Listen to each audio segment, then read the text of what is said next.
Several days later, Gandhi received a written communication from the magistrate informing him that the lieutenant governor of the province had ordered the case to be dropped.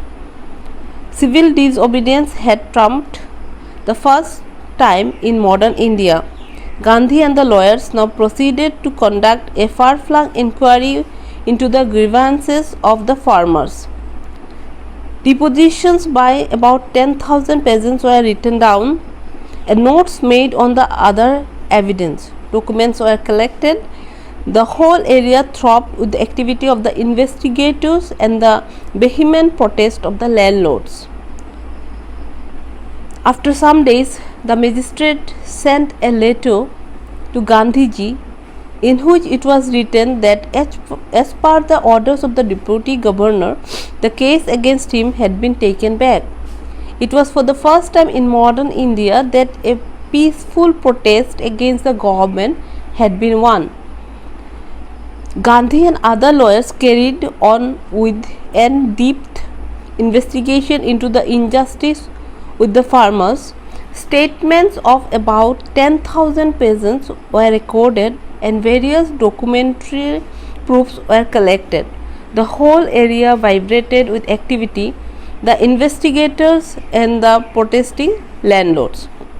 In June, Gandhi was summoned to Sir Edward Gale, the lieutenant governor. Before he went, he met leading associates and again laid detailed plans for civil disobedience if he should not return.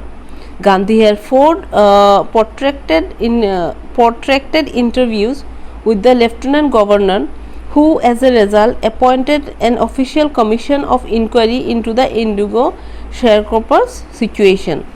The commission consisted of landlords, government officials and Gandhi as the sole representative of the peasants. In June, Gandhi was called up to be present before Deputy Governor Sir Edward Gale. Before meeting him, he met his chief supporters and made plans for civil disobedience in case he did not return. Gandhi had 4 long interviews with the deputy commissioner, which led to the formation of a commission that inquired into the indigo sharecroppers' situation. The commission had landlords, government officials and Gandhi was the only spokesperson for the peasants. Gandhi remained in Champaran for an initial uninterrupted period of 7 months and then again for several shorter visits. The visit, undertaken casually on the entreaty of an unlettered peasant in the expectation that it would last a few days, occupied almost a year of Gandhi's life. The official inquiry assembled a crushing mountain of evidence against the big planters, and when they saw this, they agreed in principle to make refunds to the peasants, and I quote, "But how much must we pay?" unquote, they asked Gandhi. Gandhi remained in Champaran for 7 months. He also made several short visits later. His visit on the request of a peasant was presumed to last a few days, but it took a year. The official inquiry did not favor the planters, hence they agreed to pay back to the peasants, but they questioned Gandhi regarding the amount to be repaid. They thought he would demand repayment in full of the money which they had illegally and deceitfully extorted from the sharecroppers. He asked only 50%, and I quote, "There he seemed adamant," unquote, writes Reverend J. Z. Hawes, a British missionary in Champaran. He observed the entire episode as at close range, and I quote, "Thinking probably that he would not give way, the representative of the planters offered to refund to the extent of 25%, and to this amazement Mr. Gandhi took him at his word, thus breaking the deadlock." And I quote, "This settlement was adopted unanimously by the commission." Gandhi explained that the amount of the refund was less important than the fact that the landlords had been obliged to surrender part of the money and with it part of their prestige. Therefore, as far as the peasants were concerned, the planters had behaved as lords above the law. Now the peasant saw that he had rights and defenders. He learned courage. The moneylenders had thought that Gandhi would ask for the full payment of the money which they had taken from the peasants forcefully and fraudulently. But he asked for only 50% and his decision was firm. A missionary, Reverend J. Z. Hodge, who had a close watch on the matter, reported this. The planters offered to pay only 25% as they thought it would be rejected by Gandhi. He immediately accepted it. Gandhi said that the amount of money was not important, but by giving money, the planters had bowed down to the peasants and had given away their honor too. The planters, who earlier behaved as if they were above the law, now had to abide by it. This made the peasants realize their rights and give them the courage to fight for them, and that is very important. Events justified Gandhi's position. Within a few years, the British planters abandoned their estates, which revered to the peasants. Indigo sharecroppers disappeared. Gandhi never contented himself with large political or economic solutions. He saw the cultural and social backwardness in the Champaran village and wanted to do something about it immediately. He appealed for teachers. Mahadev Desai and Narhari Parikh, two young men who had just joined Gandhi as disciples, and their wives, volunteered for the work. Several more came from Bombay, Pune and other distant parts of the land. Devadas, Gandhi's youngest son, arrived from the ashram, so did Mrs. Gandhi. Primary schools were opened in 6 villages. Kasturbai taught the ashram rules on personal cleanliness and community sanitation. Events had proven Gandhi's position. The British planters had to leave their property within the next few years. Their properties were returned back to the peasants. Indigo sharecropping soon came to an end. Gandhi was not satisfied by achieving political or economic solution. He sought to remove the cultural and social backwardness of Champaran. Gandhi wanted to do something to remove the backwardness in the villages of Champaran. He requested teachers such as Mahadev Desai and Narhari Parikh and their wives to teach the villagers. Both of them were followers of Gandhi. Many other volunteers came from Bombay and Pune to join them. Mrs. Gandhi and their youngest son Devadas arrived from the ashram for their help. Primary schools were opened in 6 villages where Kasturibai used to teach the ashram rules on cleanliness and community sanitation. Health conditions were miserable. Gandhi got a doctor to volunteer his services for 6 months. 3 medicines were available: castor oil, quinine and sulfur ointment. Anybody who showed a coated tongue was given a dose of castor oil. Anybody who had malaria fever received quinine plus castor oil. Anybody with skin eruptions received ointment plus castor oil. Gandhi noticed the filthy state of women's clothes. He asked Kasturibai to talk to them about it. One woman took Kasturibai into her heart and said, and I quote, "Look, there is no box or cupboard here for clothes. The sari I am wearing is the only one I have," unquote.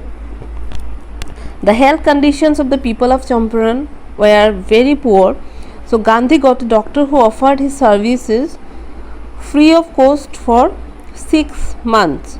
There were only 3 medicines: castor oil, quinine and sulfur ointment available. A patient with a coated tongue was given castor oil, a malaria patient was served a dose of quinine, and a patient with skin disorder was given ointment and castor oil. The women of the area used to wear dirty clothes. When Gandhiji tried to know the reason through his wife, he was told that those were the only saris of each of the women had.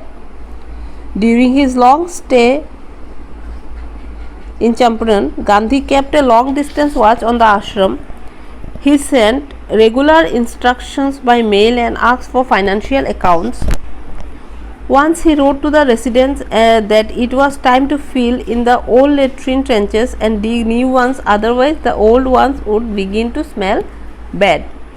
The Champaran episode was a turning point in Gandhi's life, and I quote, "What I did," he explained, "was a very ordinary thing.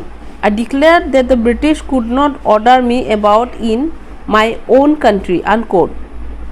While Gandhiji was in Champaran, he kept a long distance vigil on the ashram. He used to send letters of orders regarding financial matters. Once he wrote to the locals that it was time to dig new latrines as the old ones had started giving foul smell. The Champaran incident changed Gandhi's life. He said that he had done a regular thing. He had put his point across that the Britishers could not order him in his own country. But Champaran did not begin as an act of defiance. It grew out of an attempt to alleviate the distress of large numbers of poor peasants. This was the typical Gandhi pattern. His politics were intertwined with the practical, day-to-day problems of the millions. His was not a loyalty to abstractions, it was a loyalty to living human beings. In everything Gandhi did, moreover, he tried to mold a new free Indian who could stand on his own feet and thus make India free. The Champaran Satyagraha was not an act of opposition. It was an attempt to help out the poor and tortured peasants. This was Gandhi's way to solve issues.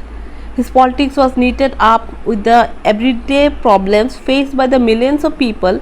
He did not aim at the fulfillment of ideas, rather he was concerned for the people.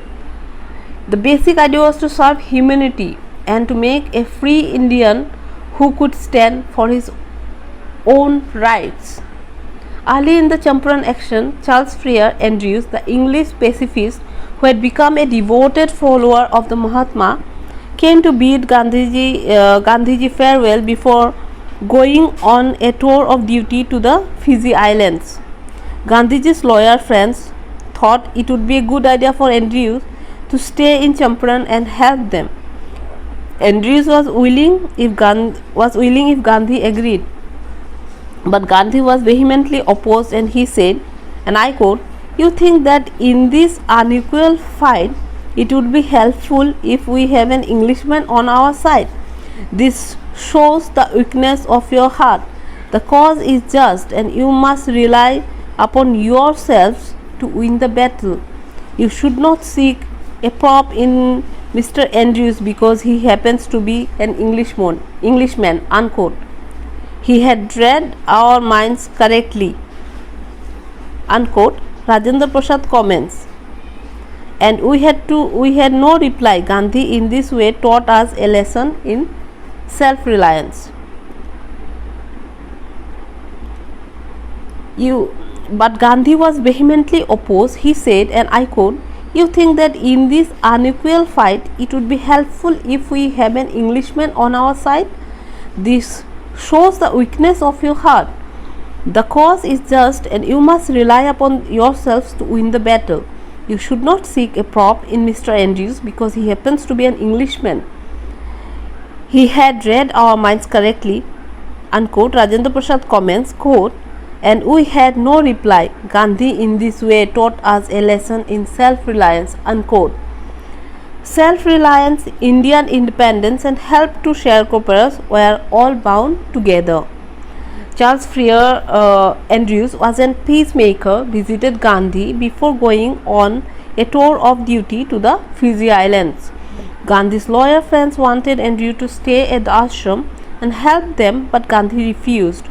He said that they did not need the help of Britishers as it showed a lack of trust in their own abilities. He asked them not to seek any help from Mr. Andrews as he was an Englishman. Rajendra Prasad later on stated that Gandhi had read their thoughts and his reply served as a lesson of self-sufficiency for them, being self-dependent, free, and helping the peasants. All these acts of Gandhi were interconnected. So I have explained each and every stages of this chapter. You can, whenever you will be listening to this lecture, you can use your books, then you can compare, and then it will be very much helpful for you to understand this. Okay, so use your books whenever you are going through this lecture. I have read out the stanzas, then I have explained the stanzas, so it will be helpful for all of you. And please use your textbook while you are going through this lecture. Thank you.